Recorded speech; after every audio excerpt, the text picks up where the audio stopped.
Good morning बच्चों। आज हम कक्षा 9वीं में भूगोल का अध्ययन करेंगे। भूगोल का आपका 5वां अध्याय, इसका भाग 2, जिसका शीर्षक है प्राकृतिक वनस्पति वनाश्रित समुदाय। प्राकृतिक वनस्पति वनाश्रित समुदाय, इसके पहले हम लोगों ने वन के बारे में पढ़ा था, वन के वर्गीकरण के बारे में पढ़ा था, जिसमें आरक्षित वन, रक्षित वन और अवर्गीकृत वन के बारे में अध्ययन किए थे। आप देखते हैं वन कितने प्रकार के होते हैं। तो जिसमें हम लोग इसमें उष्णकटिबंधीय सदाबहार वन है, मानसूनी पतझड़ वन है। इसके 2 प्रकार है, आर्द्र मानसूनी वन और शुष्क मानसूनी वन। फिर कांटेदार झाड़ियाँ, समुद्री तटीय वन है और पर्वतीय वन है। तो वनों को लगभग 5 भागों में विभाजित किया गया है कि किन किन क्षेत्रों में किस प्रकार की वन पाए जाते हैं। तो ये तो आप भी जानते होंगे कि जलवायु के आधार पर वहाँ पर के वन निर्धारित होते हैं कि जहाँ पर की गर्म जलवायु होगी, जहाँ पर अधिक वर्षा वाला क्षेत्र होगा, या जहाँ पर शुष्क होगा, या जहाँ पर सामान्य मौसम होगा, वहाँ पर उसी प्रकार से वहाँ पर की वनस्पति पाई जाती है। तो आज हम लोग वन में उष्णकटिबंधीय सदाबहार वन के बारे में पढ़ेंगे। ये वन खास करके देखेंगे, या इस प्रकार के वन ऐसे क्षेत्रों में उत्पादन होते हैं जहाँ पर देखोगे 200 सेंटीमीटर से अधिक वर्षा वाले क्षेत्र होते हैं, जहाँ पर लगभग गर्मी अधिक पड़ती है और अधिकांश महीने यहाँ पर वर्षा वाले होते हैं, जिसको हम साधारण रूप से कह सकते हैं कि ये भूमध्य रेखीय वर्षा वन भूमध्य रेखीय प्रदेश वाले वन कहलाते हैं। और इसमें लगभग 200 सेंटीमीटर तक का वर्षा होती है। और यहाँ पेड़ों के पोषण में वृद्धि बहुत अधिक होती है, क्योंकि पानी गिरने के बाद यहाँ पर दिन भर धूप निकलने के बाद अत्यधिक फिर गर्मी उस समय होती है दोपहर के समय में, और शाम के यहाँ पर बरसात हो जाता है, जिसके कारण से पौधों की जो वृद्धि है वो बहुत जल्दी होता है।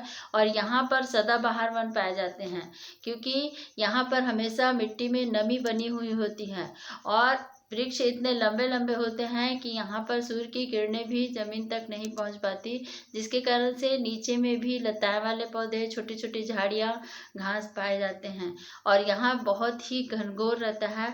ये सदाबहार वन इसलिए कहा जाते हैं क्योंकि ये हमेशा हरे भरे होते हैं। इन वृक्षों में कब अपनी पत्तियाँ गिरा देते हैं ये हमको पता ही नहीं चल पाता है। इसी में देखेंगे ये साल भर हरे भरे रहते हैं, क्योंकि यहाँ पर क्योंकि इनके पत्ते एक साथ कभी भी झड़ते दिखाई नहीं देते हैं। इस वनों में खास करके देखेंगे, इसमें जानवर बहुत ही मिलते हैं, क्योंकि ये वन बहुत अधिक घने होते हैं, इसलिए यहाँ पर जंगली जानवर और जंगली कीड़े मकोड़े बहुत अधिक मात्रा में पाए जाते हैं। भारत में ऐसे वन तो खास करके पश्चिमी तटीय क्षेत्र, असम वाले क्षेत्रों में अधिक पाए जाते हैं। जहाँ पर देखोगे लक्षद्वीप है, अंडमान निकोबार द्वीप समूह है, और यहाँ पर असम के जो क्षेत्र हैं, वहाँ असम के ऊपरी भाग वाले क्षेत्र में यह वन अधिक करके मिलते हैं। यहाँ की जो प्रमुख वनस्पति है, उष्णकटिबंधीय सदाबहार वन वाले जो प्रमुख वनस्पति है वो कौन कौन से हैं इसमें, जिसमें बांस है, बेत है, जामुन है, गुलजन है और सेमल है, तथा कदम है, हल्दू है और शीशम है, आम। ये विभिन्न प्रकार के जो पेड़ होते हैं वो इन क्षेत्रों में अधिक करके पाए जाते हैं। अब देखते हैं मानसूनी वन किसे कहते हैं। ये जो दूसरा पॉइंट है आपका, जो मानसूनी वन है वो ये अधिकांश करके देखेंगे मानसूनी वन भारत के एक विशिष्ट प्रकार का वन है, क्योंकि भारत में मानसूनी वन के द्वारा ही वर्षा होती है, और जितने दिन लगभग 4 महीने यहाँ पर बरसात का मौसम होता है, उस समय तो यहाँ पर बहुत अधिक हरियाली छाई जाती है। किंतु जैसे ही यहाँ पर ग्रीष्म ऋतु का समय आने लग जाता है, शीत ऋतु का समय आने लग जाता है, तो यहाँ पर वनों का जो हरियाली है वो धीरे धीरे कम होने लग जाते हैं। हमारे देश में लगभग इस प्रकार के वन 70% भाग में पाए जाते हैं, और ये वन उन क्षेत्रों में होते हैं जहाँ पर गर्मी गर्मी भी पड़ती है और समतल कुछ महीने तक का यहाँ पर वर्षा भी होती है तथा वर्षा की मात्रा यहाँ लगभग 75 सेंटीमीटर से 200 सेंटीमीटर तक का होता है।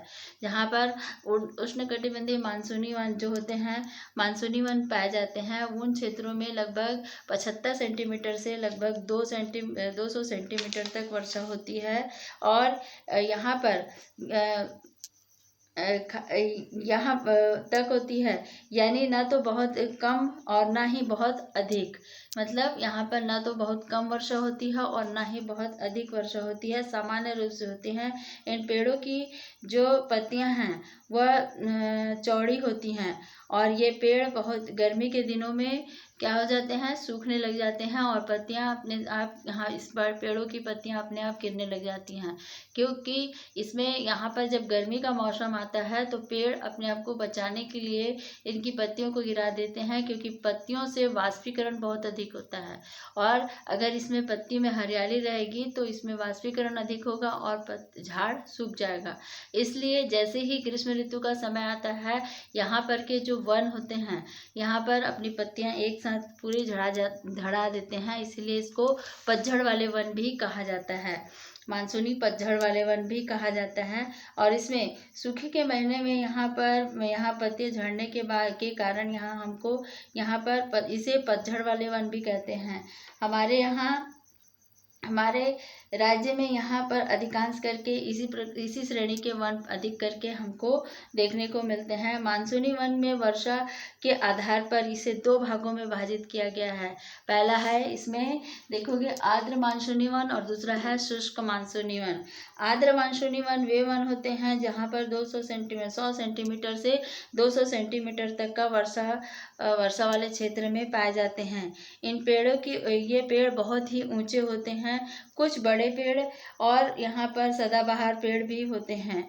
इनके नीचे झाड़ियाँ तथा लताएं भी होती हैं और ये वन मुख्यतः छत्तीसगढ़ के अधिकांश भाग जहाँ पर पूर्वी लगभग छत्तीसगढ़ के अधिकांश भाग में पाए जाते हैं तथा पूर्वी उत्तर प्रदेश, बिहार, बंगाल, उड़ीसा आदि क्षेत्रों में, ये आदि राज्यों में ये वाले वन पाए जाते हैं जो आर्द्र मानसूनी वाले वन होते हैं।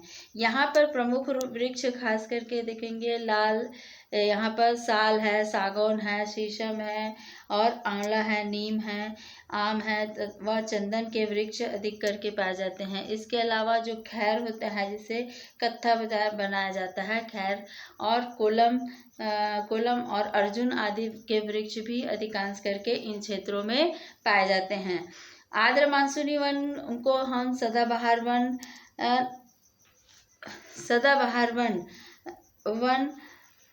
वनों की तुलना में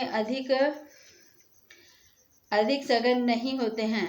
मतलब जहाँ पर जो सदाबहार वन होते हैं उसके तुलना में ये कम सघन होते हैं, कम घने होते हैं और पेड़ों की ऊंचाई भी आमतौर पर उनकी अपेक्षा कम होती है। इसी में देखते हैं शुष्क मानसूनी वन कौन कौन से हैं। तो ये शुष्क मानसूनी वन जहाँ पर सूखे मानसून वन के क्षेत्रों में पाए जाते हैं, जहाँ पर वर्षा की मात्रा लगभग 70 से 100 सेंटीमीटर तक का होती है। इसमें अधिकांश पेड़ों के पत्ते गर्मी के दिनों में क्या हो जाते हैं, झड़ जाते हैं और फिर जब बरसात आता है तो फिर से इसमें नए पत्ते निकलने लग जाते हैं। मतलब गर्मी का मौसम जैसे ही आता है तो इन पेड़ों के पत्ते धीरे धीरे करके पूरे पत्ते गिरने लग जाते हैं। और एक खास करके महाराष्ट्र है, कर्नाटक है और इसमें गुजरात है, पूर्वी राजस्थान है, इन क्षेत्रों में, हरियाणा आदि क्षेत्रों में देखने को मिलते हैं। यहाँ के प्रमुख वृक्ष सागौन है, तेंदू है, पलास है तथा महुआ आदि, शीशम आदि वृक्ष इन क्षेत्रों में पाए जाते हैं जहाँ पर शुष्क मानसूनी वन होते हैं। इसी में देखते हैं कांटेदार झाड़ी वाले वन कहाँ पर पाए जाते हैं। जिन क्षेत्रों में 10 से 25 सेंटीमीटर तक का वर्षा होती है, जहाँ पर पूरा क्षेत्र मरुस्थलीय भाग होता है, यहाँ पर पूरा शुष्क होता है क्योंकि यहाँ पर वर्षा की मात्रा बहुत कम होती है और इसीलिए पूरा जो क्षेत्र होता है वह रेतीला मरुस्थल होता है और इसी के कारण से यहाँ पर कांटेदार वृक्ष पाए जाते हैं जो कि मोटे पत्ते वाले होते हैं। इनकी जड़ें बहुत लंबी होती हैं और ये वन सघन नहीं होते बल्कि दूर दूर में लगे हुए होते हैं। और इनकी जो विशेषता होती है ये कांटेदार होते हैं, क्योंकि गर्मी का जो क्षेत्र होता है, गर्म क्षेत्र होता है, तो यहाँ पर मोटे पत्ते वाले और कांटेदार वृक्ष इसलिए पाए जाते हैं ताकि वो जहाँ वहाँ पर जो गर्मी पड़ती है उसको कांटे के माध्यम से वो अवशोषित कर सके, और जड़ लंबे होते हैं ताकि जमीन से नमी उसको मिलते रहे और ये पेड़ जीवित रहता है। इसमें खास करके देखेंगे कटीले वृक्ष में बेर का पौधा होता है, कैक्टस होते हैं और खैर का पौधा होता है। ये मतलब इसमें जो खेजड़ी का पौधा वो लगाया जाता है। और इसमें से ये प्रमुख रूप से कहाँ पर पाए जाते हैं, ये राजस्थान वाले पूर्वी राजस्थान वाले भाग में, हरियाणा आदि क्षेत्रों में, गुजरात में पाए जाते हैं, मरुस्थलीय क्षेत्र में। आप इसमें देखेंगे समुद्र तटीय जो मैदान है, समुद्र के किनारे जो ज्वार भाटा वाला क्षेत्र होता है, यहाँ पर ज्वार भाटा के उतार चढ़ाव से जो जमीन में नमी होती है और उसके कारण से जो वृक्ष वहाँ पर लगते हैं, जैसे नारियल का पौधा है, केले का पौधा है और सुपारी का है, मसाले के हैं, ये जो क्षेत्र हैं यहाँ पर रेतीला भाग होता है, यहाँ पर नमक बहुत अधिक होता है, इसलिए पानी में यहाँ पर कोई भी पौधा जीवित नहीं रहता। लेकिन समुद्र में जो ज्वार भाटा आते हैं उसके माध्यम से जो मिट्टी का उतार चढ़ाव होता है, उसके कारण से समुद्र के किनारे वृक्ष लगे हुए होते हैं, वो अधिकांश करके समुद्र तटीय मैदानों में पाए जाते हैं। और इसी में देखेंगे पर्वतीय वन होते हैं, जो पर्वत में जो पाए जाने वाले वन होते हैं, ये इनकी ऊंचाई से इसमें तापमान की कमी के कारण से ऊंचाई के साथ साथ प्राकृतिक वनस्पति में भी यह अलग दिखाई देता है, तथा सबसे अधिक ऊंचाई पर कोई भी वनस्पति नहीं होती है, क्योंकि वहाँ पर इसके पहले भी हम लोग पढ़ चुके हैं, जहाँ जैसे जैसे हम ऊंचाई की ओर जाते हैं तापमान कम होने लग जाता है और वहाँ पर ठंडक होती है। तो पहाड़ी क्षेत्रों में अधिकांश करके देखते हैं यहाँ पर ग्रीष्म जैसी ही शीत ऋतु आता है वहाँ पर बर्फ जमने लग जाते हैं और वहाँ बहुत अधिक ऊंचाई में कोई भी पेड़ पौधे नहीं पाए जाते हैं। लेकिन जो ढलाव वाला क्षेत्र है वहाँ पर घास भूमि पाए जाते हैं, छोटे छोटे पेड़ पौधे पाए जाते हैं। और जैसे ही ग्रीष्म ऋतु आता है तो जो पहाड़ के जो बर्फ होते हैं वो पिघल पिघल कर नीचे आते हैं और मिट्टी में नमी रहते हैं, जिसके कारण से वहाँ पर घास उत्पन्न होता है, जो बहुत ही पशुओं के लिए बहुत ही पौष्टिक होता है। इसे हम आम भाषा में बुग्याल, प्रयाग इसके नाम से जानते हैं। और पशु जो पालक होते हैं वे लोग पर्वतीय क्षेत्र में ग्रीष्म ऋतु में अपने पशुओं को चराने के लिए वो उन क्षेत्रों में उसको लेकर जाते हैं।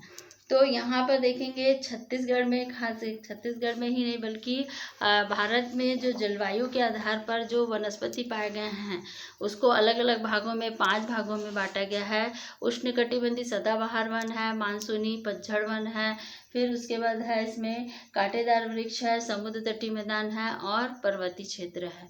तो आज हम लोगों ने वन के प्रकार पढ़े कि वन कितने प्रकार के होते हैं। आने वाले अध्याय में हम लोग छत्तीसगढ़ के मैदानी क्षेत्रों के बारे में अध्ययन करेंगे। तब तक आप इस पुस्तक को अच्छे से अध्ययन करोगे। ठीक है, थैंक यू।